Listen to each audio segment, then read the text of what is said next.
Está morto, vive, está aqui dentro de mim, rugindo como um leão. Meu Deus não está morto, vive, está aqui dentro de mim, rugindo como um leão. Ele ruge, ele ruge, ele ruge como um leão.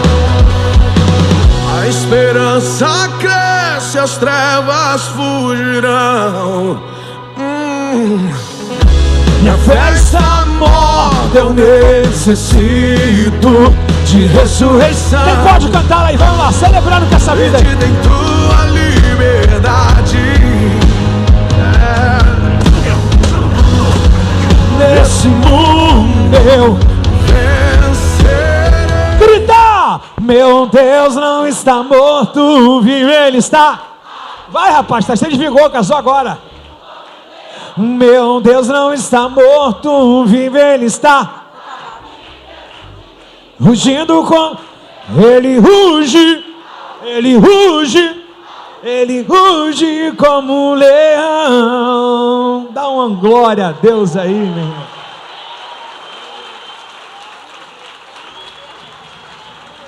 Podeis sentar aí, por favor, só quem está desviado. Pode sentar quem está abençoado, viu? Isso. Amado, chama ele aí. Agora você pode sentar, viu? Deus abençoe. Olá, irmãos, prazer estar aqui. Estive falando aqui antes de chegar também. Me dá aquele silêncio aí rapidinho. Estive falando antes de chegar aqui que fiquei surpreso hoje. Há tanto tempo em que a gente não tem a igreja tão cheia pela manhã. O culto da manhã, devido às pessoas virem fazer a recepção de quem passa no encontro, geralmente é cheio esse quadrado aqui. Hoje estava praticamente igual isso aí até lá atrás também. Então bastante gente veio a parte da manhã. Uau, que massa! E já já a nossa igreja vai estar aquela atmosfera super lotada. Por quê? Porque nós iremos receber os nossos encontristas daqui, irmãos. Amém? Pessoal que está na galeria, vocês estão na primeira fila aqui, fica de pé só um minutinho, por favor. Eu ia pedir que assim que eles entrassem aqui, vocês pegassem cédulas de R$100, de 200. Vamos recepcioná-los, né, irmãos? Pode ser? Pega assim, ó, faça uma de Silvio Santos assim, ó. Joga aviãozinho para ele. Pode ser, pessoal? Pastor, se eu tivesse, né? Podeis sentar então, por favor. Amém? Pessoal, vamos transmitir um ambiente de alegria. Vê para mim se está 100% aí, se tem alguém em caminho. Então, com muita alegria, vamos receber os nossos encontristas.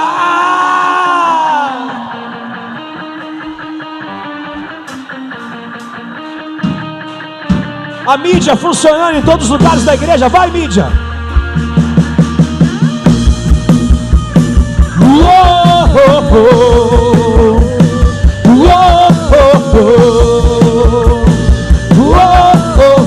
Cante, rebote! Estou subindo pra um lugar mais alto. Eu já queimei as fontes com o passado, e os meus olhos vejo o futuro. O novo se fez, o novo se faz, e nessa estrada eu não me desvio nunca mais. Estou firme, eu não me desvio nunca mais. Vou avançar, eu vou crescer, ninguém vai me deter. Meu alvo é Cristo, meu alvo é Cristo. Vou avançar, eu vou crescer, ninguém vai me deter. Meu alvo é Cristo. Palminha da mão, estou subindo. Estou subindo. Aonde? Para um lugar mais alto. Eu já desisti de andar sozinho. Cristo vive em mim, e os meus pés estão no caminho. Estão no caminho. Coreografia! E dessa estrada eu não me desvio nunca mais. Eu estou firme, eu não me desvio nunca mais. Vou avançar, eu vou crescer, ninguém vai me deter. Meu alvo é Cristo, meu alvo é Cristo. Vou avançar, eu vou crescer, ninguém vai me deter. quem já chegou, põe a mãozinha pra cima aí. Cristo, estou sempre contigo. Somos uma nação, não importa onde esteja, sempre estarei contigo. Com meu manto sagrado, com a Bíblia na mão, a igreja é nossa, já começou o culto. Faz festa! Dale, dale, dale, oh, oh, dale, dale, dale, oh, oh, dale, dale, dale, oh. Jesus no meu coração, oh dale, oh dale, dale, dale, oh, oh dale, dale, dale, oh, oh dale, dale, dale, oh, Jesus no meu coração. Vou avançar, eu vou crescer, ninguém vai me deter. Meu alvo é Cristo, meu alvo é Cristo. Vou avançar, eu vou crescer, ninguém vai me deter. Meu alvo é Cristo, meu alvo é Cristo.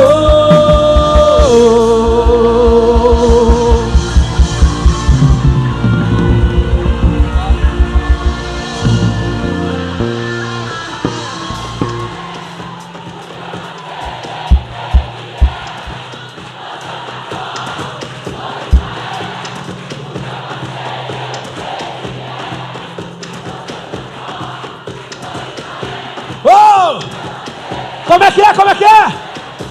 Eu sou Jacó, sou Israel. Mãozinha pra cima, dá uma salva de palmas pra Jesus aí. Tudo que tem, fôlego, fôlego. Louva Senhor, Louva Senhor, louva Senhor, louva Senhor. tudo que tem, Fôlego, louva Senhor, louva Senhor, louva Senhor, louva Senhor. Eu louvo nos vales, eu louvo nos montes, eu louvo no dia e louvo na noite. Eu louvo se vejo que estou cercado. Os meus inimigos serão derrotados.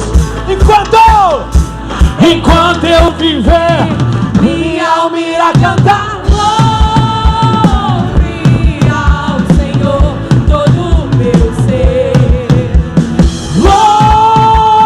Louve ao Senhor todo o meu ser.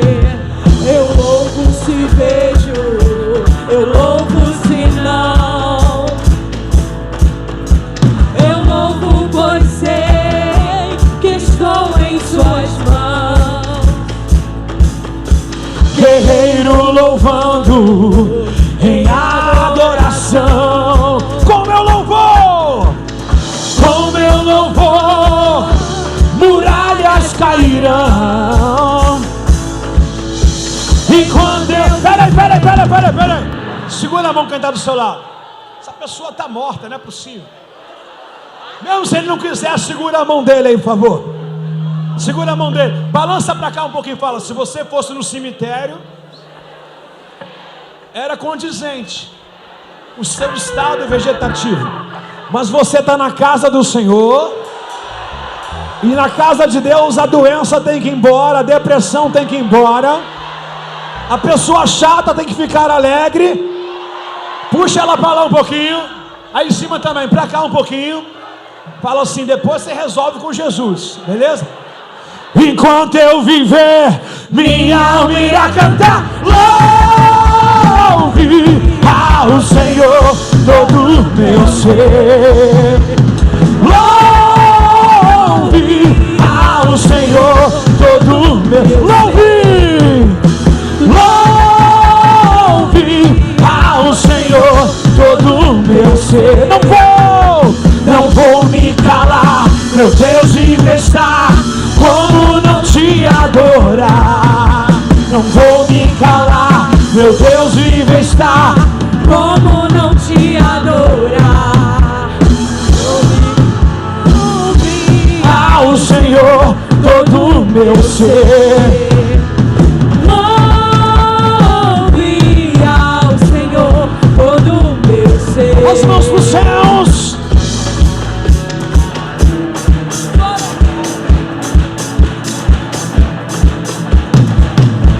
Tudo que tem fôlego, louve ao Senhor, louve ao Senhor, louve ao Senhor.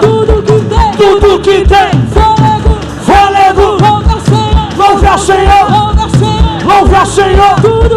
Tudo que tem fôlego, louve ao Senhor, louve ao Senhor, louve ao Senhor. Aleluia. Quem pode celebrar nessa noite aí, faz barulho nessa noite aí. Mãozinha embaixo aqui, mãozinha embaixo, até você que está embaixo aí, mãozinha embaixo. Atenção, atenção, atenção, atenção. Vai chegar aí, vocês fazem bagunça, vamos lá. Mãozinha para baixo, vai rolar aquela ola assim, ó. Oh! Até chegar aí. O pessoal mais animado tem que ser você. Dá-lhe uma, dá-lhe duas, dá-lhe três, vamos lá, palma para Jesus aí. Celebrando e dançando que hoje é noite de alegria.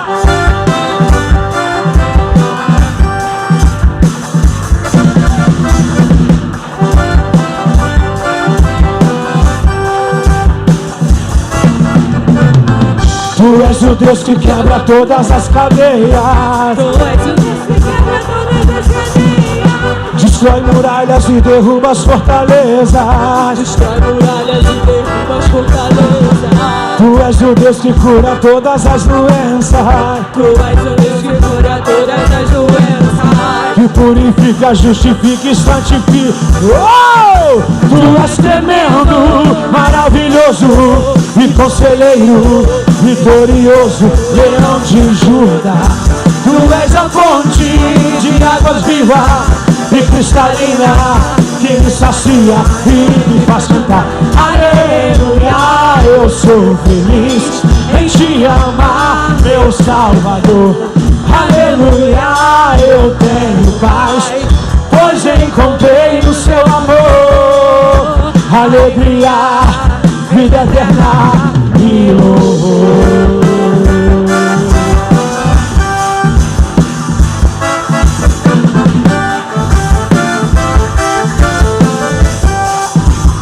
Todo mundo, vamos lá!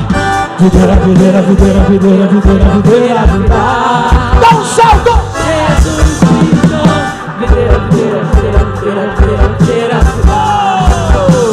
Jesus Cristo! videira, videira, videira, videira, videira, videira, Jesus Cristo, Videira, videira, videira, videira, videira, videira, videira.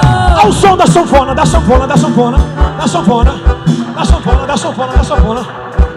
Olha lá. No passinho, no passinho, no passinho da abençoada. É no passinho, no passinho, no passinho da abençoada. Dá dois pulinhos, balança o braço. Dá dois pulinhos, balança o braço. Quero ver geral. Vai lá embaixo agora, vai lá. Daquele jeito. Um jovem cheio de Jesus, vai.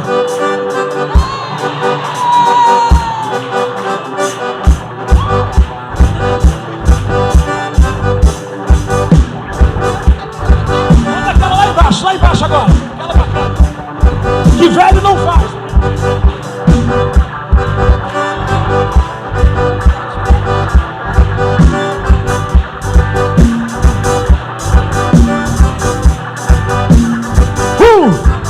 Dois, três e...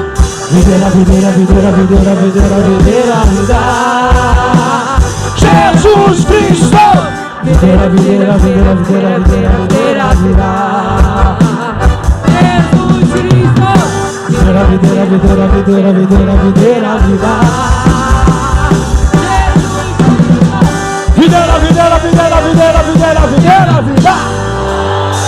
Quando estou em sua presença, e dá vontade de pular, dá vontade de dançar, dá vontade de gritar,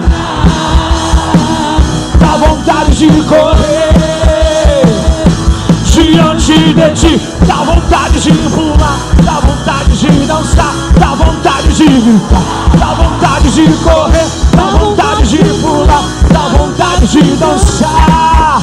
Cadê a mãozinha? Grita o nome dele.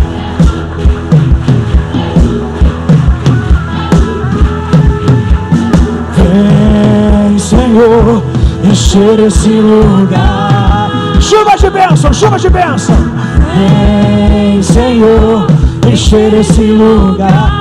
Chama a glória dele. Com sua glória, com sua glória, com sua glória, com sua glória. Fala-me, Senhor. Fala-me, Eu quero te ouvir. Toca-me, eu quero te sentir. Peça um abraço do Espírito Santo agora, vai. Vem e abraça-me, vem e abraça-me, vem e abraça-me, vem e abraça-me. Mais um cadinho aí, vai lá, sai do chão. Todo dia é dia de adorar o Senhor. Eu conto os segundos só pra te encontrar. E quando estou em sua presença, dá vontade de pular, dá vontade de dançar, dá vontade de gritar, dá vontade de correr diante de ti, dá vontade de pular, dá vontade de dançar, dá vontade de gritar, dá vontade de correr, dá vontade de pular, dá vontade de dançar. Hey, yeah. Jesus.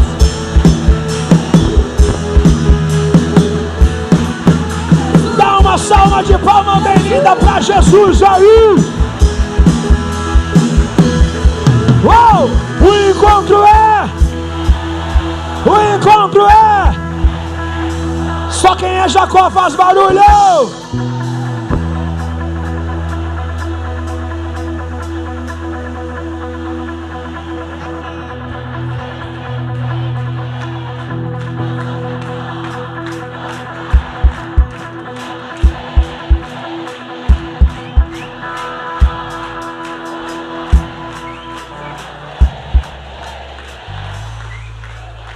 Que a bênção de Deus acompanhe vocês hoje e sempre, amém? Pessoal, uma salva de palmas para aqueles que suportaram, que enfrentaram dificuldades, mas não retrocederam, foram ao nosso encontro com Deus. Deus seja louvado. Sente aí no seu lugar, por favor, quem está desviado. Aleluia. Pode, vai, vamos reconciliar para Jesus. Pode sentar, por favor, vai.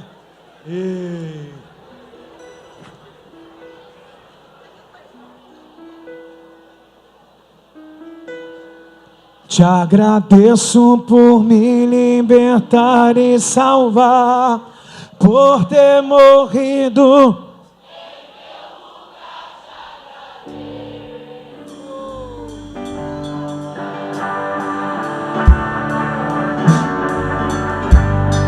Eu te agradeço,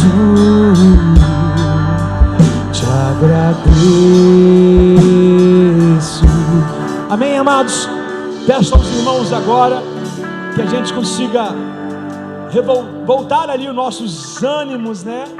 Nós iremos ter um breve momento aqui de palavra, talvez alguns testemunhos. E uma coisa é certa, pergunte o quê? Essa pessoa que está na sua direita, dá uma olhada. Ela está tão abençoada, mas tão abençoada, que depois do culto, o lanche é por conta dela.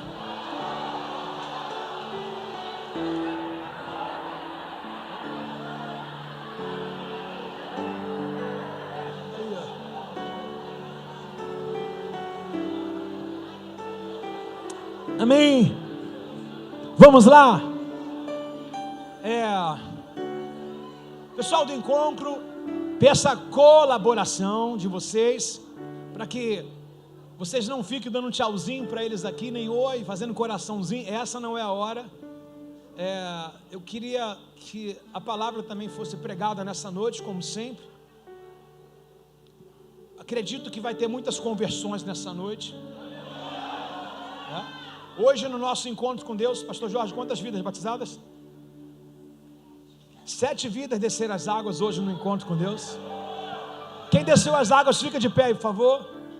Olha lá, olha aí, gente, que maravilha, bacana.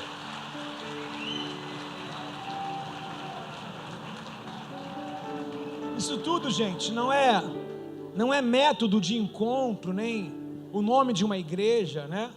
Esses protocolos assim, encontro com Deus, igreja Rehobote, isso são uma estratégia de Deus para operar o que Ele quer fazer. Na verdade, quem convence aquela galera lá é Jesus, irmão.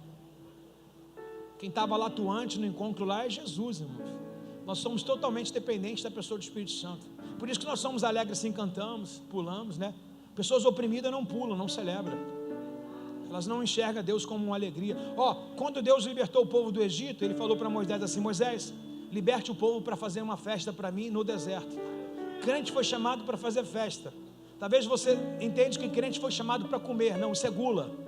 Crente foi chamado para festejar, ok? E a festa não quer dizer se tem motivo ou não tem. O motivo é porque Deus mandou. Como é que eles vão sair de um cardápio do Egito para ir trafegar pelo deserto, andar pelo deserto, para que depois eles pudessem comemorar a Deus? Qual o motivo? Tudo bem, eles eram escravos no Egito, né? Mas pelo menos o Egito dava comida, e eles dão esse relato. O Egito dá comida, tem cebola, né? Tem carne na panela. E no deserto? No deserto, a primeira prova deles foi um poço de água amarga. E aí, irmãos? O que significa para a gente? Fases da nossa vida tem que festejar, boa ou ruim. Paulo vai dizer: aprendi a me contentar-me com o que tenho. Todo mundo gosta de utilizar o tudo posso naquele que me fortalece. É muito fácil essa caixinha de resultados só vitoriosos, né? Mas a verdadeira festa é quando você nem motivo tem, mas você cria um motivo. Quando Deus é maior que seus resultados. Quando Deus é maior do que o nosso resultado, a gente faz festa. Pessoal, queria apresentar uns irmãos, o que nós estamos fazendo aqui. Daqui a um pouco menos de um mês, estaremos comemorando 10 anos dessa igreja linda. Então fica aí um vídeo.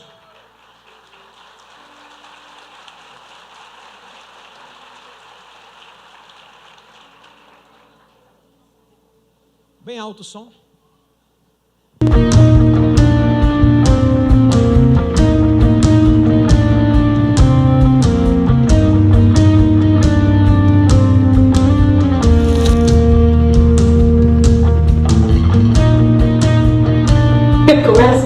Oi gente, tudo bem? Meu nome é Ana Beatriz Molina, eu tenho 27 anos e sou casada com ele. Mais lindo. Sim. Eu sou o Bruno, conhecido como Caixa d'Água, né? Como o nosso pastor mesmo me chama aí, às vezes. Tenho 31 anos, faço parte dessa liderança, dessa equipe de Serra e Toca, de Rehobote, e tenho o privilégio de começar desde o início da fundação da nossa igreja. Eu comecei, né, com o pastor Alexandre e a pastora Bárbara, em uma célula em Rehobote, né? Na verdade foi antes da igreja, era uma célula, e essa célula com 15 pessoas, eu lembro exatamente, e hoje, né, foi um desafio tão grande, e ver hoje esse crescimento de Rehobote, ver hoje mais de 2.000 pessoas, sabe, cultuando ao Senhor, sensacional. E hoje nós também temos o sítio, né, em Rehobote, que nós estamos aqui, encontro com Deus, servindo, sempre um prazer, uma honra, um privilégio muito grande. A gente vê mais um sítio, né, sendo adquirido, já tem propósito, já tem um sonho sendo gerado. Então é isso, Rehobote para mim é amplitude, é minha paixão, nosso amor por vidas. Bom, eu cheguei em Rehobote em 2015, eu lembro que a igreja tinha 5 meses, porque eu me lembro que no 6º mês, nós lá terraço na Rebotinha, nós fizemos um bolo, uma comemoração, e eu me senti muito pertencente. Eu fui muito abraçada assim que eu cheguei. Eu lembro que eu tinha 17 anos, e uma adolescente, né? Uma jovem, quase uma pré-adulta, se é que esse termo existe. E eu cheguei uma jovem muito machucada, eu vim do mundão mesmo. Bruno e eu, a gente já se conhecia, né? Há muito tempo, porque a gente morava muito próximo. E eu acho que eu conheço o Bruno desde quando eu tinha 12 anos de idade, por aí, né? 12, 13 anos. E nós nos reencontramos em Rehoboth, né? É verdade. E ver esse processo dela, assim, aceitando Jesus lá na igreja, né, na Rehobotinha, naquele tempo, foi uma confirmação de Deus muito grande, porque eu orava muito já por isso. E eu não tive dúvidas. Eu lembro que eu fui logo no pastor e falei, pastor, é ela, pastor. O pastor, é ela o quê, Bruno? Eu falei, é ela que eu vou casar. Ele, calma, cara, fica calmo. E a gente respeitou todo esse processo de corte, o pastor conduzindo, sendo muito firme com a gente, no confronto também, que trouxe esse crescimento, esse amadurecimento, fez eu perder o medo, sabe? Então, assim, eu sou muito grato pelo Rehoboth, pelos nossos pastores, por tudo que eles investiram e estão investindo em nossas vidas até hoje. E não foi fácil, porque eu vim do mundão mesmo. Então, a gente precisou passar por todo o processo e pela obediência ao Senhor também. Então, eu passei por um processo de libertação. Eu cheguei uma jovem viciada em cigarro.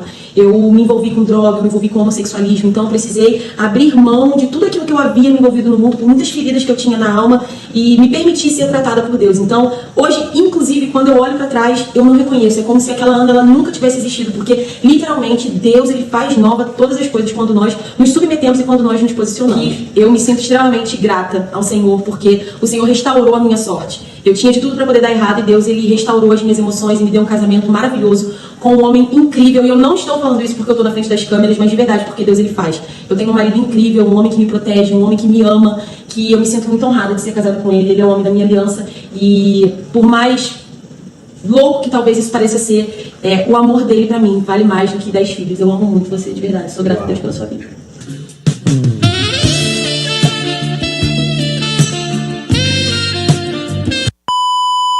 Hoje nós servimos em Rehoboth com muita graça e misericórdia. Nós fazemos parte do grupo de liderança de jovens e adolescentes, fazemos parte também da supervisão de células e já fomos líderes de célula também. E, na verdade, célula é a nossa paixão, né, amor? Muito. A célula que nos ajudou muito, né, a descobrir os nossos dons também, sabe? Uma junção, aí não tem como, a igreja, a célula é a combinação perfeita, eu sempre falo isso. Então, assim, ministerialmente, hoje nós somos bem alinhados, sabe, com o Rehoboth, sabendo o que nós queremos, né, dentro da nossa caminhada com Deus. E é isso, nosso amor é grande demais. Pastor, Só uma palavra? Não, você quiser. Rehoboth, reino, expansão, amplitude. Rehoboth para mim é lar. Célula para mim é família, comunhão. Comunhão, com certeza. Devoção ao Senhor. Um dia de culto é um dia de muito aprendizado e entrega. Visão celular para mim é cuidado.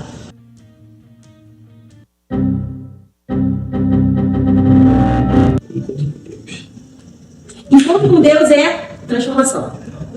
Mudança de vida. Pastores, para mim, eles simbolizam cuidado de Deus. Referências.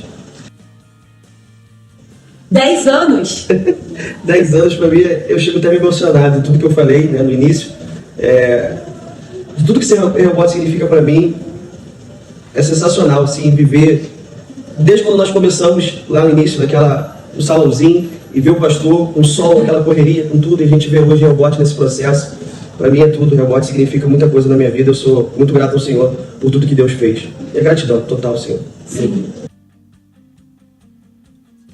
Rehoboth vai multiplicar primeiramente, eu acredito que para Portugal, depois para outros países, Estados Unidos, Canadá, Inglaterra, já viu, né? A maioria fala inglês. Portugal.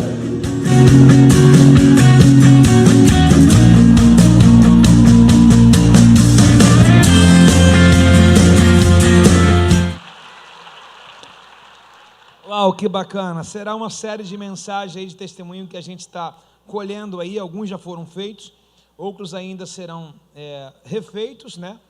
Uns que fizeram aí de um modelo antigo, e outros ainda serão solicitados. Quem está apto a testemunhar? Quem tem testemunho para dar aí das mudanças? Amém? Quem tem, gente? Se Deus não fez nada na sua vida, não há evidência de mudança na sua vida, você nunca conheceu Deus. Temos que ter testemunho. Amém? Pessoal, gostaria de deixar aqui aos irmãos uma palavra para a nossa noite de hoje, e que Deus possa nos abençoar aí, por favor. Gente do céu, paizão, você mexeu aqui, cadê o meu sermão de hoje? Hoje é dia 22, gente do céu, meu sermão sumiu, tem que pregar no Espírito agora. Pessoal, hoje pela manhã, solta o tema aí, por favor. Hoje pela manhã nós pregamos aqui sobre uma continuação da última palavra chamada Betânia. Na verdade, eu decidi continuar aqui nesse altar. Falei de manhã e torno a repetir agora de novo, novamente. Aqui nesse altar, pregando aquela mensagem, Deus me deu essa mensagem dentro da pregação que nós estávamos aqui na quarta-feira. E eu decidi continuar ainda falando um pouco da característica desse personagem que nós iremos trabalhar hoje, que é o Judas Iscariote. Beleza? Eu queria que os irmãos tomassem nota. Queria que os irmãos tomassem nota. O tema de manhã, se tem o tema de manhã, eu pus o preço da traição. Nossa! E vindo para cá meditando sobre isso também, eu pedi que eles pudessem refazer esse tema à noite, e eu preferi esse aí porque não queria desanimar ninguém apesar que a gente vai falar com o preço da traição, alguns pagam até hoje, mas eu queria mudar o tema com a mesma mensagem para esse tema atual. Você dá uma olhadinha lá no YouTube, você vai ver que foi esse tema aí, a testemunha de Satanás. Satanás, ele está à procura de uma testemunha, de alguém que possa falar em seu nome. Talvez ele ache alguns adeptos aqui hoje. Tem alguém habilitado aí? Não? Alguém quer testemunhar a favor de Satanás? Não? Ninguém? Quantos são testemunhas de Deus aqui, irmãos? Amém? E de Satanás? Vamos ver, talvez você tenha medo de falar, mas as suas práticas o faz assim. E aí nós iremos visualizar esse campo aí. Bom, eu quero iniciar como nós terminamos aqui. Muito obrigado. Como nós terminamos aqui na quarta-feira. Na quarta-feira nós falamos sobre o Judas Iscariote. Então abra aí, Evangelho de João, capítulo 12, versículos número 4, por favor. Evangelho de São João, capítulo 12, versos número 4, por favor. Evangelho de São João, 12, verso 4, por favor. Posso ler com os amados? Sim ou não? Me faça um favor, pergunte o quê? Não olhe telefone celular, rede social, o jogo de futebol nesse momento. Você está habilitado a manter o zelo pela casa de Deus. Se você vê alguém com essas distrações, respondendo alguém na hora da palavra do culto, mexendo em rede social, dá um catuco nessa pessoa, fale para ela: poxa amigo, não faz isso, você vai se prejudicar. Então vamos devotar aqui a palavra de Deus. Vai ser bem breve. De manhã, eu acabei o culto 11h15 da manhã. Falei: pessoal, vai para casa, para na padaria, come um pão na chapa com café, dá tempo hoje. Vou sair daqui tirando onda, dando um bom dia para todo mundo, ok? Só não vou conseguir agora, né? Mas você vai ter aí, 8h30 você vai sair daqui, ainda vai comer um hambúrguer no Larica, tá? Sim ou não? Vai levar a sua tribo aí para dar um rolê, ok? Você vai ser feliz essa noite ainda, e quando chegar em casa, quem é o casado? Quem é casado aí? Quando chegar em casa, vai ter merenda hoje. O seu filho não comeu a merenda de sexta-feira do colégio? Vai estar lá. É sei para comer. Vamos lá. Diz assim a escritura, por favor. Mas Judas Iscariote. Qual o nome dele? Judas. E o sobrenome? Judas Iscariote. Quando você encontrar dois nomes, né, propositalmente, quando a gente tem um colega de classe, em que os dois, por exemplo, os dois são Carlos, você vai logo procurar o sobrenome do outro para que mude, né? Você vai querer chamar alguém sobre o sobrenome, ou alguma coisa similar, que seja o terceiro nome, o último dela, para diferenciar. Aqui, biblicamente, quando a gente encontra, por exemplo, você vai ouvir aqui eu falar de Judas também, só que não é esse. Por muitas vezes, quando a Bíblia coloca o segundo nome, a Bíblia está dando um destino de qual a cidade que ele veio. Por exemplo, Filipe de Betsaida, Lázaro de Betânia, muitas vezes era quem morava naquela aldeia, e quando alguém daquela aldeia tinha o mesmo nome, se colocava um nome do seu pai. Então, o fulano, por exemplo, Mateus, filho de Alfeu, ou seja, a descendência também era como um sobrenome para designar qual a família exata que ele era. Aí eu queria que você prestasse atenção nisso aqui para você não se embolar no Judas. Eu sei que existe um monte, né? Mas tem um que é traidor. Diz assim o verso: mas Judas Iscariote, o discípulo que em breve trairia Jesus, disse: esse perfume valia 300 dinheiros de moeda de prata, deveria ser vendido e dado dinheiros aos pobres. No verso de número 6, diz assim: não que ele se importasse com os pobres, na verdade, ele era ladrão. Como era responsável pelo dinheiro dos discípulos, muitas das vezes roubava para si uma parte. Bom, foi assim que nós andamos na mensagem de quarta-feira. A quem puder, principalmente os 91 que estão aqui, vindo a primeira vez, essa mensagem tem a parte A dela. Então chega em casa, coloca lá no YouTube, Comunidade Evangélica Rehobote, e você vai ver a palavra de quarta-feira com o título de Betânia. Ela é um complemento disso aqui. Eu estou destacando esse sujeito aqui por nome de Judas Iscariote, porque o assunto de quarta-feira foi que em Betânia, um lugar de paz, um lugar de aconchego, um oásis para a vida daqueles que passaram por lá, o Judas, que não era de lá, estava também na caravana de Jesus, no seu discipulado, e resolveu questionar. Justamente a parte que eu destaquei foi a parte que ele questiona o que aquela mulher chamada Maria, irmão de Lázaro e de Marta, fez. O texto diz que essa mulher pegou um frasco de perfume de essência caríssima, quebrou o vaso de alabastro com a essência caríssima, nobre, e derramou sobre a cabeça de Jesus, ok? Mateus e João vai colocar uma questão, que um derramou sobre a cabeça, e o outro vai dizer que ela enxugou os pés de Jesus com seus cabelos, provavelmente também o perfume, tá? A ordem do fator não altera o produto. Por quê? O Salmo de número 133 diz que o óleo desce sobre a cabeça, e certamente pela cabeça ele vai correr sobre o corpo todo, e também vai à base dos seus pés. Então ninguém está espiritualizando nada, dizer que um texto está mentindo e o outro não. Entendemos que o óleo que é derramado sobre a cabeça, propositalmente, ele vai também sobre os pés, tá legal? E aí o texto diz pra gente em que esse cara questiona. Você conhece alguém questionador? O questionador, ele tem uma síndrome já amostrada, forma clara. Aqueles que dizem, eu estou na Rehobote, mas não concordo. É um possível traidor. Aqueles que estão na cela dizendo, estou, mas não concordo. Aqueles que estão na empresa digam, eu estou, mas não concordo, só faço pelo salário. É um possível traidor, que ele já tem aquilo que Satanás precisa. Pergunta, o que Satanás precisa? Pergunta para mim. Alguém descontente.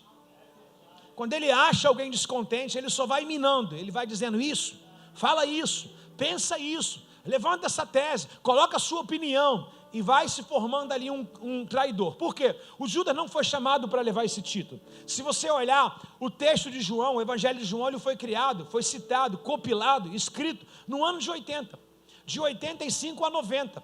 Então o Evangelho de João, ele foi bem depois do que os outros. Então o Evangelho, na verdade, de João está compilando aquilo que provavelmente os outros escreveram, né?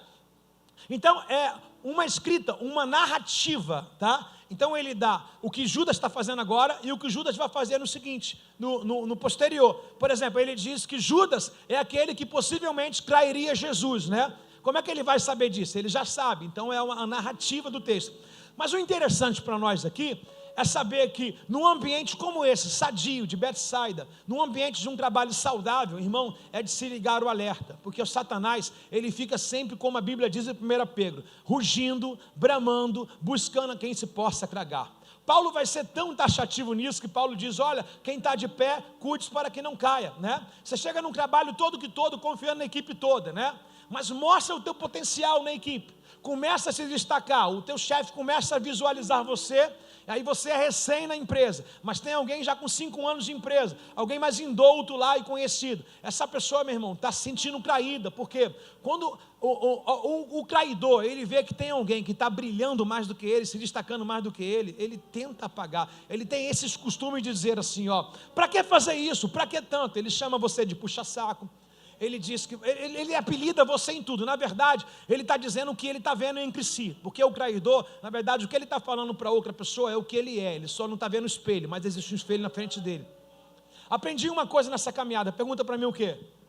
Pessoas que falam de você, na verdade, elas te amam. Pessoas que dizem que não gostam de você, está doido para estar do seu lado. Está doido para estar do seu lado. Você pode ver que elas vivem cutucando a tua vida toda. Não precisa perguntar para o teu melhor amigo. Pergunta para ela que diz que não gosta de você. Ela sabe onde você está, o que você fez, o que você está fazendo. Ela sabe tudo, tudo, tudo. Ela tem tua vida na palma da mão. E por que eu digo que ela ama você e gosta de você? Porque ela tem mais tempo para cuidar da sua vida do que da dela. Não é que o teu sucesso incomoda ela. Na verdade é que ela queria ser você. É uma realidade. Dentro desse contexto, quando eu vejo o descontentamento de Judas, eu fico imaginando que Jesus nomeou 3. Vou separar 3 aqui, Pedro, Tiago e João. Imagine Judas dizendo, poxa, não poderia ser eu? Eu sou o tesoureiro do grupo, né? Então Judas, ele na verdade, como nós aprendemos na parábola do talento, a gente aprende que um deu 5, um deu 2 e um deu 1. Foi segundo aquilo que cada um era capaz de fazer. Então eu vejo também o Judas, ele mesmo se distanciando, porque a síndrome estava nele. A rejeição estava nele, ele já se sentiu rejeitado. E nós vamos aprender muitas coisas aqui hoje, e não é nada pessoal, é coletivo, é para todo mundo. Então toca no seu banco e fala assim, é para geral agora.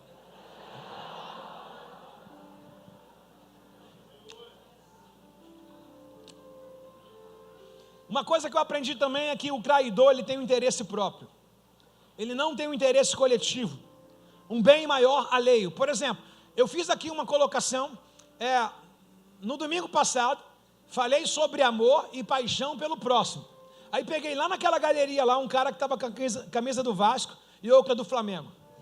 Aí chamei eles aqui no altar e fiz eles destrocar a blusa. Quem estava aqui? Fiz eles pegar a blusa do Vasco e colocar no outro e do outro nele. Porque a Bíblia nos diz que quando nós amamos nosso próximo, eu devo esquecer meu interesse e me preocupar com o interesse alheio. Alguns ficaram brincando, pastor, vai trocar? Não, meu irmão, o negócio era de quem estava aqui, não mexe com quem não estava aqui não, né? Mas eu fico suspirando, porque chegou um rapaz que trocou, um rapaz falou assim, poxa pastor, e olha que ele não é uma pessoa, talvez muito fluente na igreja, é incisiva, é crente, está liderando agora, mas começou agora, me mostrou mais maduro do que os antigos. Ele falou assim, poxa pastor, muitas pessoas ficaram me encarnando, inclusive lideranças fortes da igreja, não me nomeou nem nada. Ele disse assim, dizendo, você troca, você é maluco de trocar. Eu não trocaria não, o meu time é meu time, hein? Mas só que não estava em questão da sua defesa própria, estava em questão a palavra de obediência. Dentro da palavra estava interesse alheio. E muitas pessoas são desrespeitosas nesse sentido, muitas pessoas não usufruem e não entendem o que é espiritual, ao ponto de para mim é um incrédulo que está no nosso meio. Pastor, é assim mesmo a mensagem? Irmão, desse jeito mesmo, tá legal? Não vai mudar nada não. Alguém dizer assim, pastor não manda na minha vida, quem manda na minha vida é Deus, devo ter obediência a Deus, nem meu pai me manda.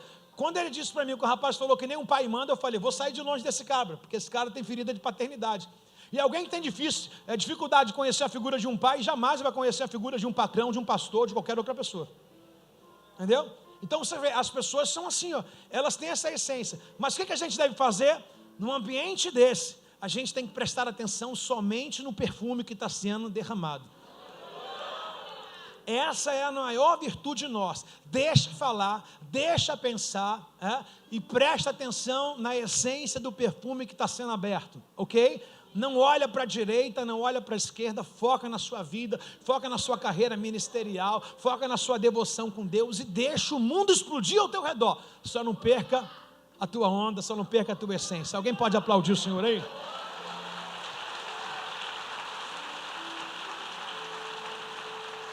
Veja bem que todo traidor, ele enxerga um valor. Fala para o vizinho do seu lado, você não vai embora antes da mensagem acabar. Se você levantar, a gente vai entender que você é o traidor da noite. Vamos lá, Mateus capítulo 26, verso 14, por favor. Mateus 26, verso 14. Então Judas Iscariote, um dos 12, foi aos principais sacerdotes e perguntou: quanto vocês me pagarão se eu entregar Jesus? e eles lhe deram 30 moedas de prata. Daquele momento em diante, Judas começou a procurar uma oportunidade para trair Jesus. Ou seja, ele sai da reunião. Sabe de onde ele saiu agora, irmão? Da ceia. Ele saiu da reunião, ele saiu do centro, da adoração. E ele vai até os homens que quiseram pegar Jesus. E a gente vai ver texto mais à frente que o próprio Jesus fala assim: vocês têm que vir a mim assim como se fosse um revolucionário aqui. Eu tive com vocês todos os dias no templo, andei pelas ruas de Jerusalém. Vocês nunca me pegaram, né? Agora ele chega lá e bota preço. Então um traidor, ele tem interesse. Repete comigo: todo traidor, ele é ganancioso, ele é invejoso. Lembra que eu falei lá? O traidor, ele quer ter o que você tem, quer ser o que você é. É o Judas que está dizendo. Então Judas, ele era o tesoureiro do grupo. Ele era aquele que fazia a contabilidade. Aí, dentro dessa questão dele, ele tem os interesses próprios. O evangelista à frente vai dizer que ele não tinha paixão pelos pobres, porque ele retinha uma parte das ofertas que entravam no gasofilaço. E agora o texto revela para a gente, literalmente, qual é a essência, André, de Judas. Qual é a essência de Judas? Amor ao dinheiro, paixão ao dinheiro. O homem que conheceu Jesus saiu de uma vida de anonimato. O homem que experimentou coxo descer do telhado e andar a pé. Um homem que experimentou, o homem da mão mirrada, ao lado de Jesus, ser curado. Um homem que experimentou entrar na aldeia de Betânia, ver o morto de 4 dias voltar à vida. Um homem que viu tantos milagres, cego ver, surdo ouvir, mudo falar. Um homem que viu paraplégico, tetraplégico, um homem que viu grandes milagres, ainda tem coração no dinheiro. Ainda olha a razão do dinheiro. E ele se vendeu por 30 moedas de prata. E outra coisa, meus irmãos, queira você saber e nunca mais esquecer isso: todo o fruto da traição você não consegue usar. Não consegue usar. Conheci um rapaz em que entrou em crise ministerial, conjugal. Por quê? Traiu a esposa. Talvez para você traição é só adulterar. Mentir é uma traição, porque você jogou a confiança dessa pessoa fora. Aí a esposa chegou e disse que o marido tinha traído. E na minha cabeça assim: poxa, qual mulher que foi? O que aconteceu? Qual o estágio dessa traição? Ela falou: pastor, ele traiu a minha confiança. Ele pegou o dinheiro da nossa casa, o meu dinheiro, e foi jogar tigrinho. Traição. E não é uma traição. Você sabia que uma simples mentira é traição? Uma simples mentira, se você não falar a verdade e mentir, seja qual for a causa, já é uma traição, porque você está quebrando a confiança de alguém. Desejar o que não é teu é uma traição. Cobiçar o que é do outro é uma traição. E olha o que a Bíblia diz em 1 Timóteo capítulo 6, verso número 10, sobre o amor ao dinheiro. Veja bem, 1 Timóteo 6, 10. Pois o amor ao dinheiro é a raiz de todos os males. E alguns, por tanto desejar o dinheiro, desviaram da fé. Amados, será que Judas começou como ele terminou? Não. Não. Todo mundo que entra na empresa, já tive a funcionária, Diego, em que a funcionária chegou, na nossa época de empresa, chegou para a gente falando assim: eu estou passando fome, eu estou com dificuldade, a conta da minha casa está cortada. E ela levou a conta na bolsa. Pagamos, sem ela começar a trabalhar, pagamos a conta de luz dela. Já demos um dinheiro para ela fazer compra. Estava divorciada do marido. Com o tempo oportuno reconciliamos o marido, o casamento, tudo. Reestruturou a casa. Foi a pessoa que mais me assaltou na loja, me roubou em tudo. Brincou com o meu emocional, dizendo que o pai estava com câncer, literalmente estava com câncer. Me pediu uma ajuda para pagar uma cirurgia de emergência para o pai, um exame, alguma coisa. Como era de alta confiança, peguei o meu cartão e falei: vai lá. Anos depois me chega uma carta de justiça. Ela saiu do trabalho, paguei ela tudo, saiu do trabalho, falei que eu mandei embora de justa causa. Ela arrumou tudo. É uma traição absurda. E quando eu vi que era ela que estava me colocando na justiça, eu fiquei pasmo.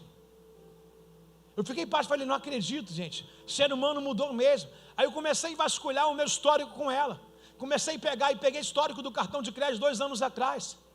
Aí quando eu pensei que era a clínica de tratamento do pai, sabe o que ela fez? Pegou meu dinheiro e gastou com clínica de estética, mudando o conceito do seu corpo, fazendo um tratamento, etc. e tal. Olha onde o ser humano vai parar, irmão. Resultado disso: marido morreu de câncer. está desviada e não se sabe mais o que acontece por aí. Nenhum traidor vai usufruir do seu erro. Deus não compactua com o erro com dó de você, com dó de mim. Ah, Deus tem dó, Deus é misericordioso. Esqueceu que Deus também é fogo consumidor? Você acha que uma pessoa que rouba a vida inteira os outros, vive roubando celular, vive dando trote nos outros, vive dando golpe nos outros, você acha que essa pessoa vai construir uma casa e um dia a Receita Federal não vai bater na porta dela? Vai! Se os homens não conseguirem, a justiça de Deus não falha. Não falha. Então, existe gente traindo, quebrando confiança de pessoas. E é difícil recuperar, meu irmão. Queira você lesar o teu patrão na empresa. Seu patrão, por misericórdia, pode até não mandar embora, dar uma segunda chance. Mas pode acreditar, meu irmão, você vai ficar bem reescrito naquilo que você tinha total liberdade. É o preço da desonra. Quer ver uma coisa? O marido que traiu a esposa que traiu o marido. Meu irmão, qualquer telefone desligado já é suspeita. Qualquer roupa rasgada, esbarrão, uma marca de batom, passou alguém, é suspeita. Tudo é suspeita, até que a confiança seja restaurada e até que o perdão seja estabelecido, meu irmão. Como é difícil. Como é difícil. Ministerialmente, confiança quebrada no ministério, traidor no ministério. Como é que se comporta a pessoa no qual lhe trai ministerialmente, que quer voltar para a obra? Ah, pastor, pode, mas tem um preço, irmão, sempre, Até que mostra uma mudança. Todo mundo pode mudar? Pode mudar, mas a condição é, vai vir com remorso ou vai vir com arrependimento? Porque a pessoa de remorso, meu irmão, ela não muda. Ela só se dá uma de pobre coitada para entrar, mas depois ela mostra a máscara de novo. Aquilo que ela fez jamais sai da vida dela. Tem alguém comigo? Então o que é que a gente vê na síndrome de Judas? Remorso. Ele tem paixão pelo dinheiro, ou seja, ele se deixou engodar pelo dinheiro. Olha o que diz o Evangelho de Mateus, capítulo 26, verso 24, por favor. O Filho do Homem, Mateus 26, 24. O Filho do Homem deve morrer, como as Escrituras declaram há muito tempo, mas terrível será por aquele a quem o trair. Para esse homem seria melhor não ter nascido. Atenção, Judas, aquele que trairia Jesus, também disse: certamente não serei eu, Rabi. E Jesus respondeu: é como você diz. Você entendeu o contexto aqui? Eu falei da Santa Ceia, o episódio anterior, na verdade, era de Betânia, da ceia é isso. Qual é esse momento aqui? Está a última ceia. Jesus mandou preparar uma ceia para a sua despedida. Aí Jesus vai dizer assim: olha, um de vocês vai me trair. O outro evangelista diz: aquele que eu der o pão do bocado. Aí Jesus, ele está tentando recuperar Judas. E ele diz que um de vocês vão trair. Ceia reescrita para os 12. Se um dos 12 vão trair, então o traidor está ali entre os apóstolos. E mesmo assim Judas não liga a sua alerta e a sua seta de voltar. Olha o que ele tem coragem de dizer: Judas, aquele que trairia, também disse: certamente não serei eu, Rabi. Olha, ele confirmou. Ele teve a autenticidade de dizer assim: certamente, ele diz: estou convicto que não serei eu. Irmão, quanta gente bota máscara, diz que está tudo bem na tua frente, mas não está nada bem, irmãos. Já viu esse tipo de pessoa? Não sou eu não. Mas na verdade, não é a fala, é o coração que já está azedo. Sabe? É a alma já que não bate há muito tempo. Entendeu aqui, pessoal? Aí ele diz: certamente não serei eu. Respondeu. Aí Jesus diz para ele assim, é como você diz. Ou seja, o que Jesus está dizendo? A responsabilidade é sua. Até então Jesus não alertou nada, mas ele deixou o próprio Judas mudar o conceito. Isso é uma chance que Jesus está dando. Ele diz: é como você diz, ou seja, na esperança, faça isso mesmo. Não me traia. Mas na verdade, falou só de boca e o coração já estava longe há muito tempo. Há muito tempo. Eu acredito que nessa ceia aqui foi a última chance de Jesus de recuperar Judas, até porque ele não tinha mais tempo. Estava 2 dias da Páscoa nesse texto aqui. Já Jesus vai descer a Jerusalém de uma vez por toda e vai morrer em Jerusalém. Só que o texto diz para mim, no verso 24, que o Filho do Homem deve morrer. Diz assim: Jesus deve morrer. Irmãos, tem uma sentença, como ele diz que a profecia é, como as Escrituras declaram. Então, Jesus precisa morrer por quê? Para que as Escrituras se cumpram. E ele precisa morrer por quê? Porque ele vai dar a vida dele em resgate da gente. Espera aí, Mas eu que tenho que entrar nessa linha de ser o traidor e o canal para Jesus morrer? Livrai-me do mal, Senhor. Vai ter escândalo, mas ai por quem vier o escândalo. Vai ter aqueles que o amor vai se esfriar, mas me livra, Senhor. Não é porque tem que estar escrito que alguém tem que errar, que seja eu. Não é porque está escrito que ele precisa morrer, tem que ser eu a pedra de tropeço para ele. Comi na mesa com ele. Aprendi o evangelismo com ele. Aprendi o reino com ele. Tive a oportunidade de 3 anos e meio de converter o meu coração. Abrir o coração ao discipulado e dizer, mas mesmo no último momento, 2 dias antes do sacrifício de Jesus, Judas ainda não perde aquilo no qual ele alimentou a vida inteira. Meu irmão, sentimento escondido é casa do diabo, irmão. Não estou com raiva, mas não vou contar não. O diabo só vai ruminando nisso. Estou chateado, não vou falar. Sabe o que a Bíblia diz? Não põe o sol sobre vossa ira. Quem aqui é casado, meu irmão? Vamos trocar uma experiência aqui. Dorme com um problema pequeno sendo casado. Como é que ele amanhece no outro dia? 10% maior. 20% maior. Sim ou não? Dorme com a ira. Sabe quem governa na ira? Sabe quem cresce na ira? Parece até um fermento. É o diabo. O diabo ele se alimenta de ódio, de rancor, de inveja, de traição. Então quando a gente tem essa síndrome, quem vai crescendo em cima disso? Diabo. Quem vai dominando a gente? Não, pastor, mas eu sou crente, eu vou para a igreja. Irmãos, o Judas estava na mesa com Jesus, meu amado. Não estava nem em rebote, ele estava na mesa com Jesus, na Santa Ceia com Jesus. Sabe o pão vivo? Era o pão vivo que estava partindo o pão. Sabe o cálice? Era o cálice que está dizendo, oh, eu vou dar de você de beber. O homem estava com ele, o homem estava com ele. O soberano, o rei dos reis, senhor do senhor estava com ele. Pelo amor de Deus, irmãos. Não quer dizer nada que você está na igreja, que tem Bíblia pentecostal, que sabe pregar, que sabe cantar, irmão. Quem sabia mais do que Judas aqui, irmão? Ninguém. Ninguém. O cara teve um discipulado intenso, um seminário, um bacharel, um doutorado, um mestrado com Jesus. E não aprendeu nada. Por que não aprendeu nada? Porque não queria aprender o que era certo. Queria ficar com o seu próprio conceito. Não, meu jeito é esse. Meu irmão, conheceu Jesus, a sua vida tem que se anular. Quando você conhece Jesus, quando você está debaixo de uma autoridade, irmão, é aquilo que ela fala, pronto, acabou. Por diversas vezes já falei para vocês, a gente fala assim, não, o meu ministério, sabe onde é o teu ministério? Aonde o teu líder te mandar, irmãos.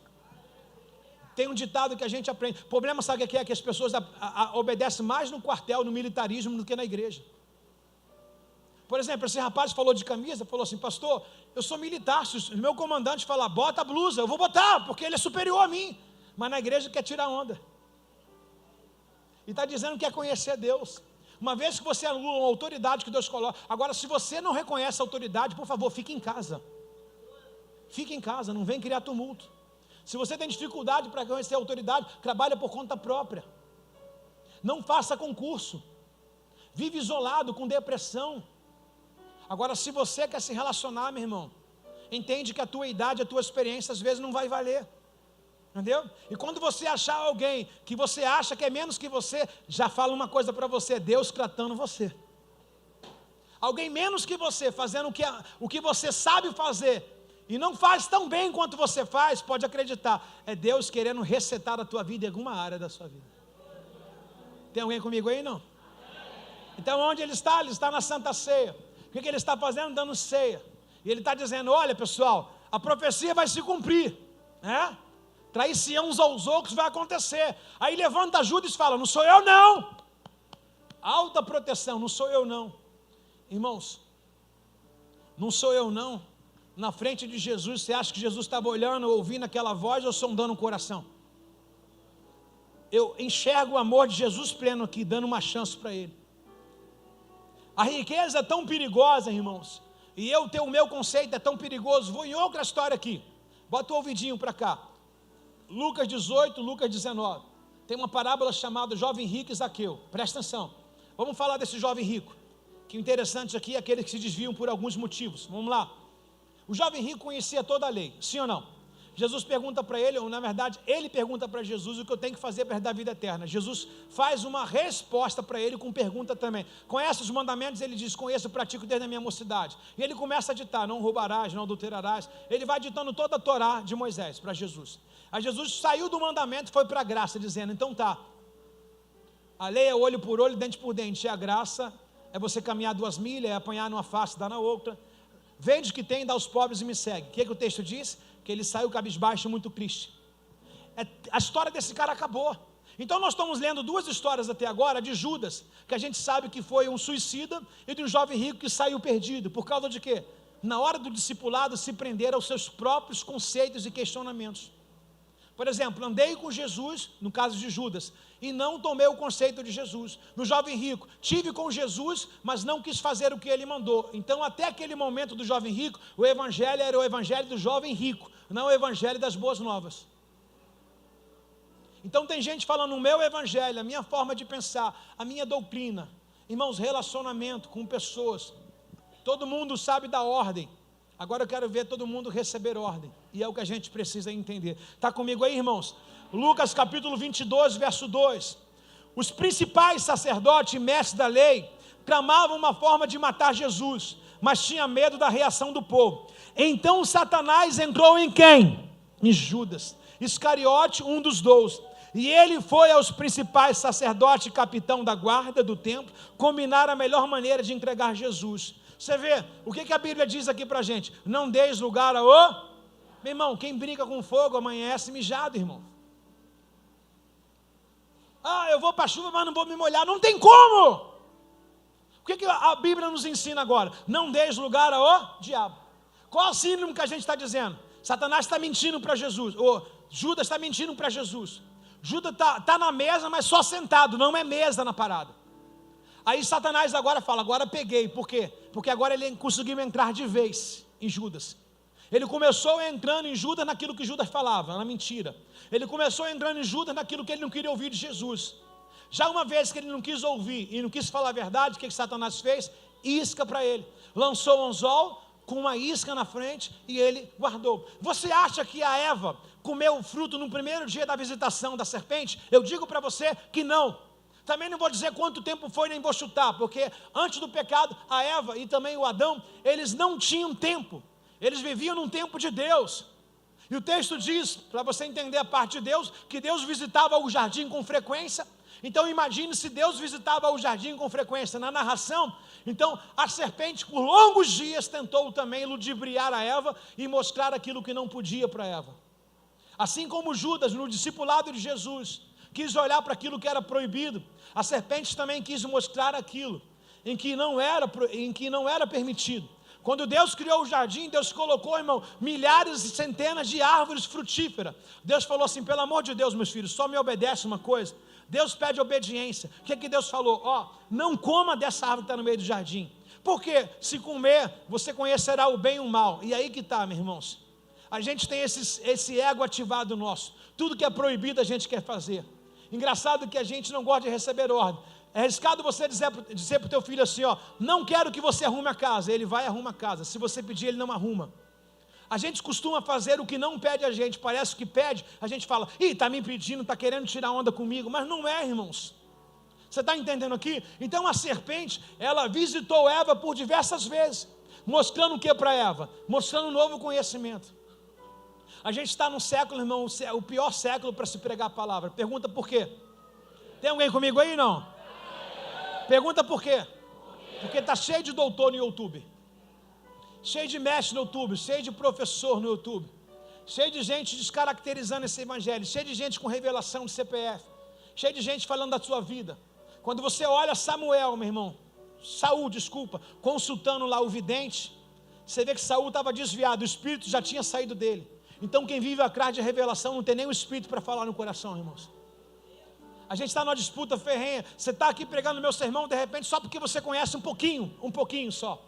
Conhece um pouquinho, Deus não chamou você para pastorear, Deus não chamou você para cuidar de vida, Deus chamou você para fazer a obra. Só o teu pouquinho, você já começa a questionar o que você está ouvindo aqui. Quem esse cara está pensando que é? Lá, usa tênis sem meia, calça apertada, a blusa assim, eu sou da igreja formal, eu sou vintage, né? Eu estou acostumado com o pastor falar umas coisas mais coerentes, mediante o dicionário, eu estou acostumado com terno e com gravata, uma formalidade. Talvez esse seja o seu pensamento. Aí você deixa a verdade entrar. Quantos paletó estão corruptos? Quantos paletó, meu irmão, estão em adultério? Quantos paletó o Judas usava, irmãos? Qual a formalidade que você esperava do jovem rico? Então aprende uma coisa, pergunta o quê? O reino de Deus não é de visível aparência. Todo mundo criticava o João Batista porque esse cara se veste mal, olha lá, come gafanhoto, mel silvestre, veste com roupa de animal, mas a verdade estava nos lábios dele. A verdade que nem queria, porque todo mundo estava acostumado com o quê? Se você olhar, antes de João Batista de Jesus, não havia exorcismo, não tinha batismo nas águas, ok? Não tinha, começou com João, e não tinha a retirada de entidades do corpo, demônio. Isso começou com o quê? Com João Batista e com Jesus. Quando foram perguntar para João, quem é você? Você é Jesus? Ele falou, eu não, eu sou a voz que clama no deserto, sou aquele que prepara o caminho. Então quando a gente olha para a vida de João Batista, a gente precisa desse evangelho. Pessoas que olham um doutor, um médico, mas não tenham medo de falar que ele é pecador. A gente precisa de pessoas, meu irmão, que não olhem o dízimo da igreja e não olhem as coisas naturais, tem que sempre andar no espiritual. Tem que sempre andar. A Bíblia diz, mais vale agradar a Deus do que aos homens, irmãos. Então o evangelho não é para satisfazer o seu ego. O evangelho não é para você vir para a igreja e falar, ai que palavra maravilhosa, estou saindo bem. Você tem que sair irritado da igreja. Está entendendo? Irritado não é chateado porque alguma coisa foi contra uma ética moral sua certa. Mas aquilo que você faz, irmão. Já cansei de ver pessoas dizendo ser bonzinhas, ser pornográficas, irmãos. Ter pecados incubados, irmãos. Sabe? Não ter vida com Deus, ser roubadores do Senhor. O que é uma traição? Traição é um mandamento. Deus criou um mandamento. Trazei dízimo e oferta. Você está traindo a Deus. Você não tem coragem de fazer lá fora, mas a Deus você trai. Então a gente tem traído muito a Deus em tudo, em pensamento, em vida. Qual o tempo do teu dia? Qual a hora do seu dia que você dá devoção ao Senhor? Você fez muito juramento dizendo em pandemia que nunca mais ia abandonar um culto, já faltou centenas. Você falou que nunca mais ia se desviar, já desviou dezenas. E isso é traição, irmãos. Isso é traição. Dorme fora de casa, sua esposa vai achar estranho. Por quê? Você está fora do lugar onde é habitual e necessário. Aí você acha que ficar sem vir à igreja é normal, não é uma traição? Claro que é, irmãos. Qualquer religião é expressada pela devoção, mas o evangelho todo mundo quer tirar onda. Eu vou quando eu quero, ninguém manda na minha vida. Vai, irmão, esse céu que você vai não é o céu que a gente vai, não. Você está criando um céu, você está no fantástico mundo de Bob, irmãos. Está criando um céu fictício para você, proteção de tela, porque é o céu que a gente vai, a porta continua estreita, ainda temos que renunciar a muitas coisas. O céu que a gente vai é um céu de obediência, irmãos, obediência. Está comigo aí? Dá uma salva de palmas ao Senhor.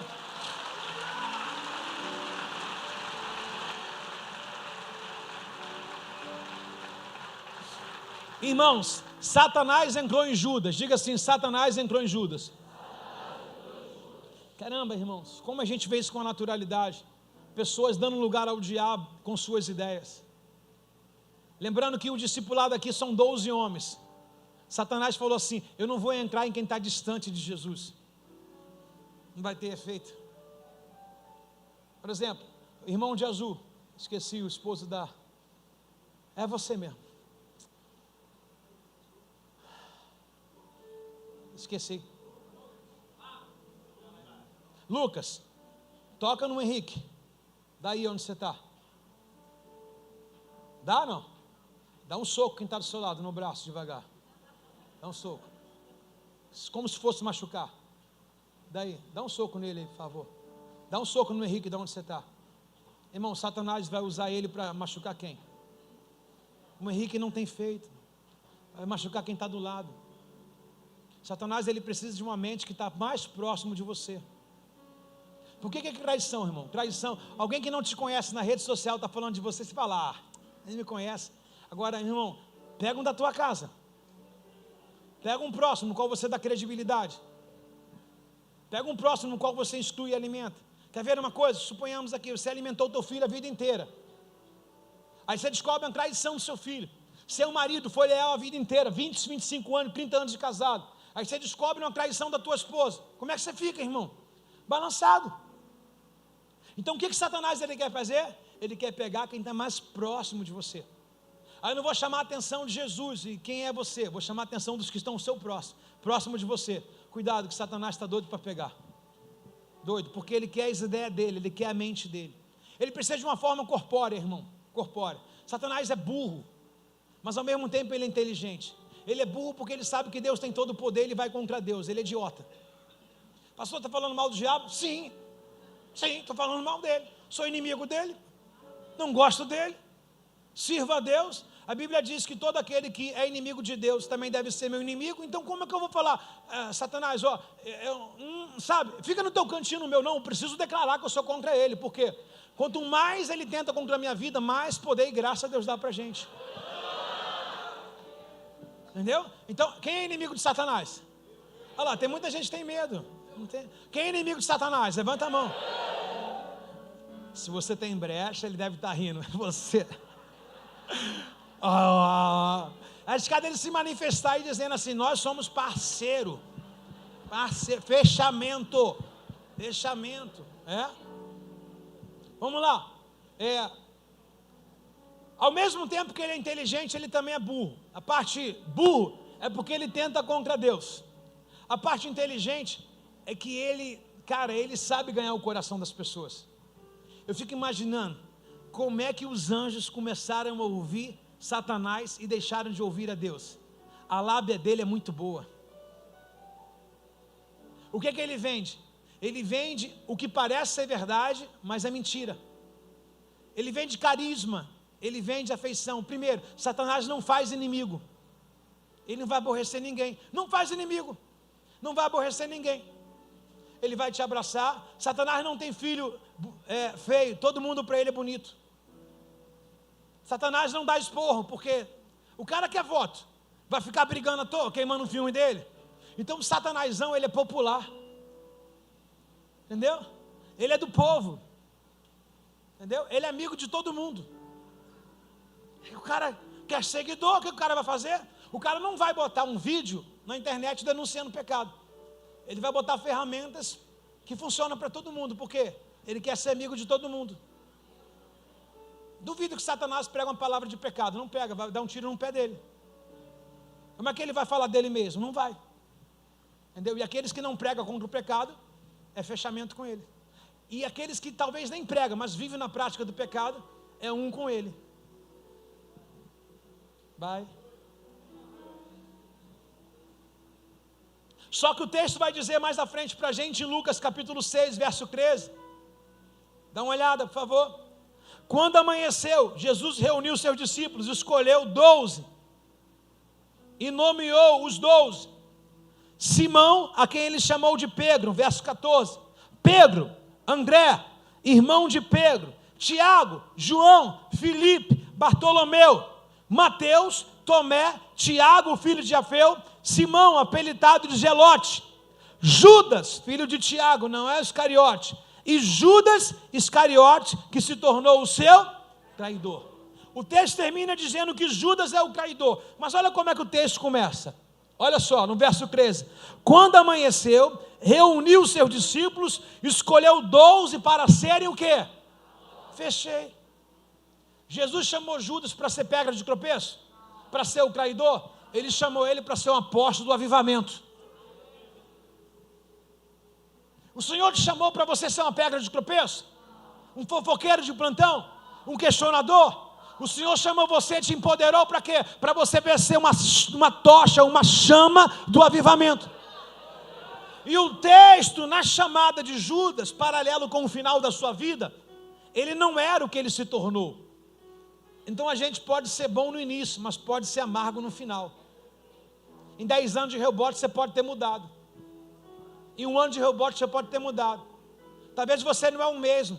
Você entrou aqui inocente, agora é esperto demais, é inteligente demais. Entrou na empresa, como eu falei dessa funcionária. Não, patrão, você vai me pagar esse salário. Depois você ficou malandro demais na empresa. Viu muito dinheiro entrar na empresa e achou que o teu salário era pouco. Coração de Judas. Qual foi o acordo que foi feito com você? O tal salário, o teu patrão está omitindo? Não, deixa ele ganhar, porque quem cavou poço foi ele.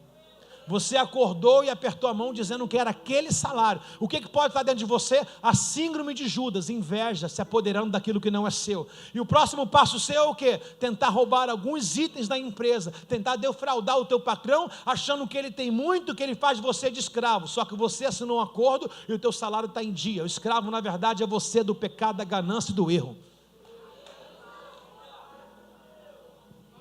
Eles foi chamado para ser o quê? Diga, apóstolo do avivamento.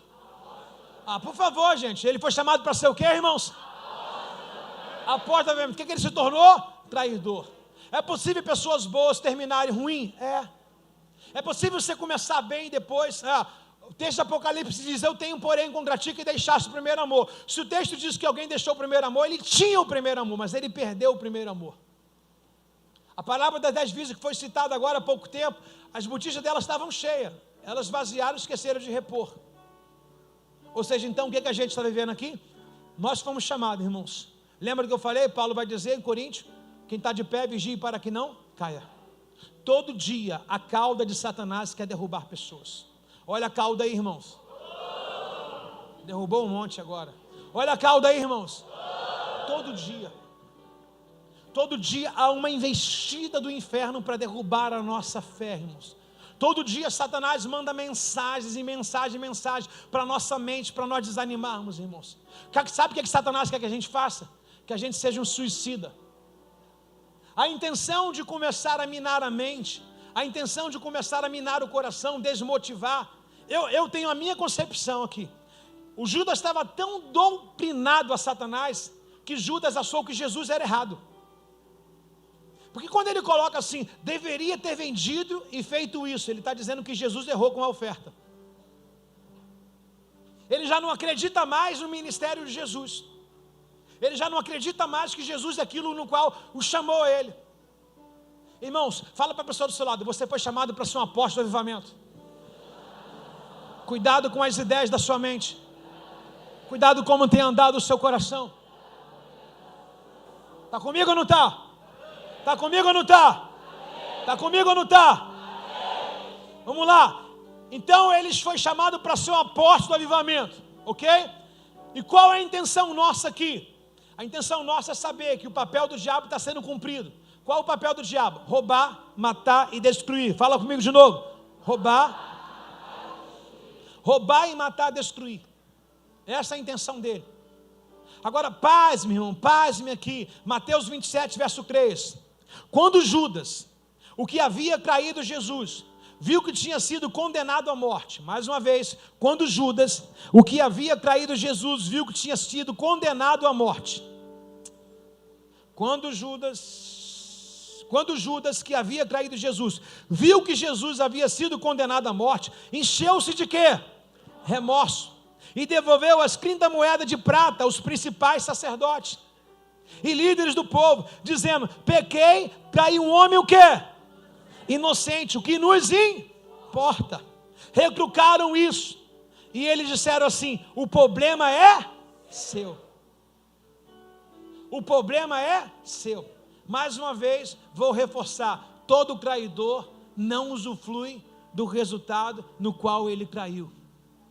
Ninguém, meu irmão, ninguém. Ele chegou na cara do soldado e falou assim, está aqui minha moeda, só que o texto apresenta para a gente o quê? Remorso. O que é remorso? Qual é o cenário que Judas está vendo? Judas está vendo Anás e Caifás açoitando Jesus com os açoites romanos. A pele de Jesus das costas tinha saído, estava em carne viva. Ele estava sentenciado agora à morte. Dificilmente alguém saía da sentença de Roma. E se ele saísse, tinha uma crucificação esperando para ele, que Judas já sabia. O que Judas fez? Caramba, ele é o filho de Deus mesmo. O que Judas olhou? Ele estava no cenário, Jesus sendo morto, Jesus sendo apanhado, Jesus não abriu a boca, cumprindo a profecia que o Judas também conhecia a lei antiga. Então Judas viu que como ovelha muda foi levado ao matador. Ele fala, cara, é ele. Um homem comum blasfemava.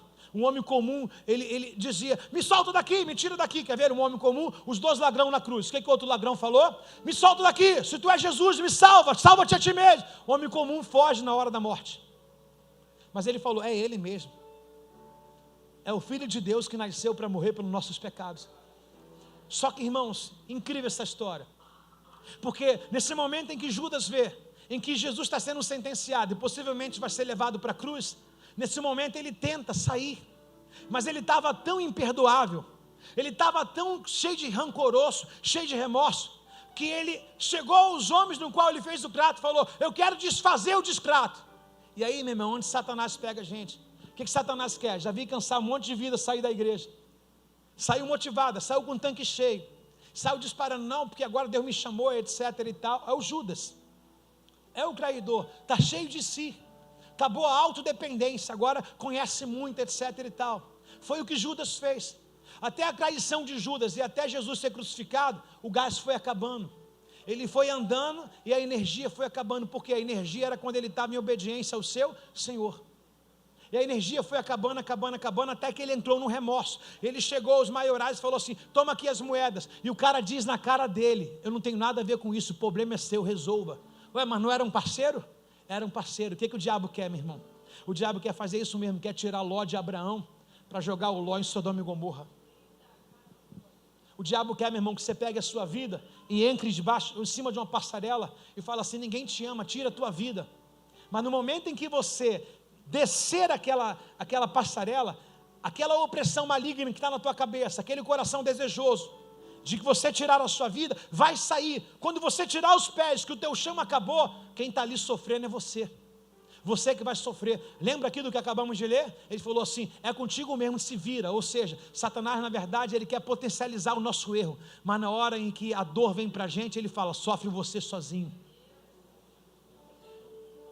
O que Satanás quer fazer? Marido casado, pega a outra. Tua esposa não te merece. Esposa, pega o outro. Olha, o outro te dá mais valor. O que Satanás quer fazer? Ele quer fazer isso, potencializar, mostrar que o fruto é bom, mostrar que alguém te ama mais, alguém te valoriza mais, mostrar que alguém te elogia mais. Mas quando você pisar fora de casa, ele vai dizer: agora se vira.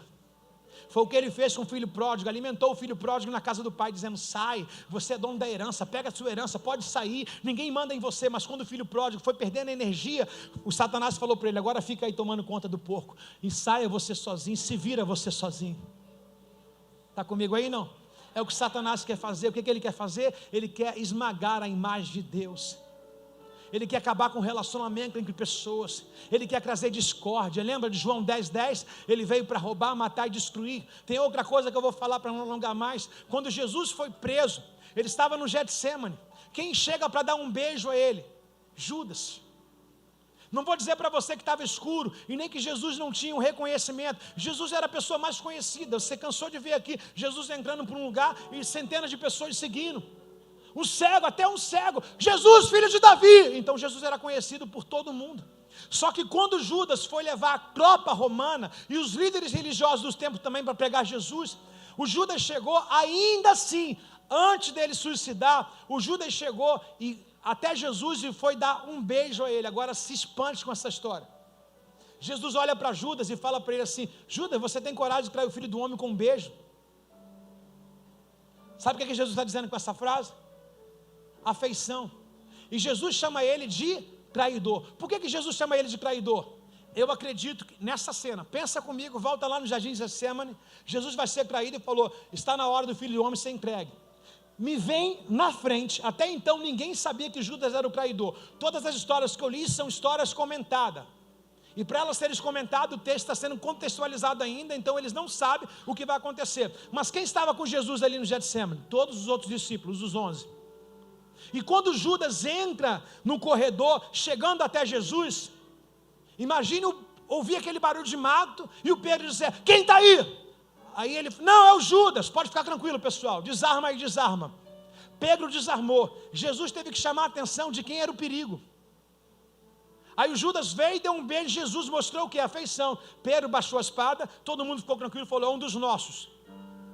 É um dos nossos. Mas Jesus falou para ele assim: Judas, você trai o filho do homem com um beijo. Quando ele falou trair com um beijo, sabe o que aconteceu depois? Pedro puxou a espada e cortou a orelha do soldado, de forma impulsiva, porque Jesus apontou que era um traidor. Aí Pedro, de forma impulsiva, ele quis o quê? Defender Jesus, cortou a orelha do soldado. Aí Jesus vai dar um basta em Pedro, dizendo: Pedro, calma, se eu clamasse, uma legião do céu viria e me salvaria nesse lugar. Aí Jesus vai lá e restaura a orelha do soldado, que apenas estava cumprido o ministério. Ele pega a orelha do soldado e coloca no lugar de novo. Um milagre, até na sua dor, na sua traição, ele faz milagre. Acredite, irmãos, até quando tem gente traindo, dá para você ainda restaurar ministérios de outros, irmãos. Acredite. Mas o que me chama a atenção é que nesse momento, Pedro, ele olha, Pedro é aquele cara impulsivo que fala: Senhor, manda fogo cair. Então o texto mostra que depois Pedro pega a espada e taca na orelha do soldado. Acredite, ele não queria mirar a orelha. Ele não seria tão bom de mira assim. Ele queria fazer o quê? Decepar a cabeça do cara. Por que ele queria decepar? Porque o momento de ira dele não era contra os soldados. O momento de ira ele era: comi 3 anos com Judas e está traindo o meu mestre. Eu acredito que ele acertou o soldado, mas possivelmente até Judas era o alvo dele. E ele pega a espada, assim que Jesus sinalizou, lembra que Jesus vinha anunciando, um de vocês vão me trair, um de vocês vão me trair, um de vocês vão me trair. Jesus não aguentou mais, e quando Judas vem, ele vem manso. Por que ele vem manso? Pergunta para mim, por que ele vem manso? Beijo, irmão. Beijo no judaísmo é afeto. Como é que as pessoas se cumprimentam? Beijo. Aí ele mascarou para todo mundo que era em paz, mas não era em paz, era traição. Quantas pessoas te dão um beijo, mas são traidores? Quantos te abraçam, mas te traem? Já viu aquela frase assim, tapinha nas costas? Dá um tapinha nas costas de alguém. Não faz isso não, traidor. Então ele veio cheio de afeição. O que é afeição? Ele veio com ósculo santo. Estou acabando, pessoal, segura aí. Ele veio com ósculo santo. Então ele veio para trair, só que Jesus falou assim, agora ele vai ser desmascarado. Aí Jesus usa a palavra pela primeira vez. Olha lá, ó. Pequei, pois traí. Não, eu pensei que ele tinha colocado. Eu separei de manhã. E ele disse: você é livre, tá? Eu falei que você é livre, viu? Eu falei que você é livre. Ah, já passei tanta coisa aqui, meu irmão, nem lembro onde está mais. Já passei tanta coisa, falei tanta coisa aqui. Escrita, não escrita. E nesse momento que ele vem, ele chega até os soldados. É o momento em que ali ele é desmascarado, ali é a real pessoa. Então cuidado, que tem muita gente com sorriso bonito, mas com veneno por dentro. Nem todos que estão em Israel são Israel. E isso eu canso de falar, vocês não vão dizer que eu nunca falei isso. Limite pessoas na sua vida, quem você leva na sua casa. Uma menina solteira é minha melhor amiga, você é casada. Um belo dia que você não estiver em casa e ela tiver, o teu marido está lá. Quem levou o cardápio foi você, depois não reclama. Está comigo aí ou não está? E ele diz assim, o traidor, você trai o filho do homem com um beijo. Pois é, irmãos. Sabe o que fico mais fantasiado aqui, irmãos? É que o diabo quer isso, ele quer nos envergonhar e depois deixar a gente de carão. Eu terminei de manhã dizendo que o Davi, o homem segundo o coração de Deus, podia ter tudo. E chega no momento que ele trai, e ele esconde o pecado dele, o Natan chega para ele e fala assim, com voz profética de Deus, dá uma olhada aí, 2 Samuel, no capítulo de número 12, verso 8, 2 Samuel 12, verso 8, olha lá, dê-lhe a casa e as mulheres do seu senhor, e o reino de Israel, de Judá. Isso não seria, se bastasse, teria lhe dado muito mais? O que a gente precisa tentar agora? Vamos catar nossos milhos aqui. Davi foi o rei cujo qual Deus não omitiu nada, deu tudo para ele, muitas concubinas, muito rei, muita riqueza, muito tudo. Só que ele decide fazer aquilo que Deus não aprovara. Aí ele cai num pecado com Betseba, manda matar o marido da mulher e esconde esse pecado para ele. Aí Deus chega através do profeta Natan na casa dele e fala assim, poxa, se tivesse pedido alguma coisa, Deus tinha te negado? Não. E o que a gente aprende com essa história, irmão? Que o diabo quer isso, quer que a gente olhe a Betseba. O diabo quer que a gente olhe a riqueza do filho pródigo. O diabo quer que a gente tenha a nossa opinião. Mas no final é isso que a gente vai receber, uma sentença de Deus. E esse cara foi o cara que mais sofreu na Bíblia. Para mim foi Davi. Ele viu um irmão adulterar com outra irmã, ou seja, incesto, sexo entre irmãos. Ele viu um irmão matar o outro. Ele viu um irmão se rebelar contra o próprio pai, expulsar da sua casa. Satanás quer isso, dizer para a gente que a gente pode, ninguém manda. Satanás não quer colocar limite, eu sou livre, preciso sair do armário, a opinião sexual é minha. Satanás